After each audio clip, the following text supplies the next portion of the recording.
Biden qui devrait occuper le devant de la scène au sommet du G20 en l'absence de ses homologues chinois et russes. Ni Xi Jinping ni Vladimir Poutine ne seront présents à New Delhi, remplacés par Sergueï Lavrov pour la délégation russe et le Premier ministre Li Qiang pour la chinoise. De son côté, le Premier ministre Narendra Modi, hôte du sommet, entend faire valoir l'influence diplomatique et économique croissante de son pays. À l'agenda du sommet, la guerre en Ukraine, le réchauffement climatique, la sécurité alimentaire, les défis démographiques ou encore la dette mondiale. Et malgré de profonds désaccords parmi les 20 pays sur ces dossiers, Washington reste optimiste et entend démontrer que le G20 reste la principale enceinte de coopération mondiale pour tous ces défis.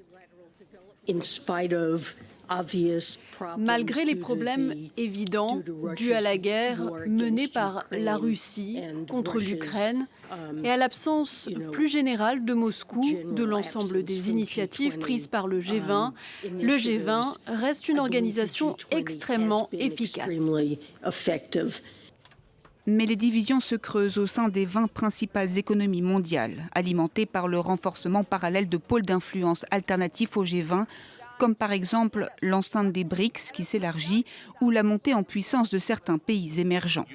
Raison de plus pour Washington pour tenter de resserrer ses liens avec l'Inde afin de tenir tête à la Chine, et ce malgré leurs différences sur la question des droits humains et plus récemment sur la Russie. L'Inde n'a pas adhéré aux sanctions contre Moscou après l'invasion de l'Ukraine.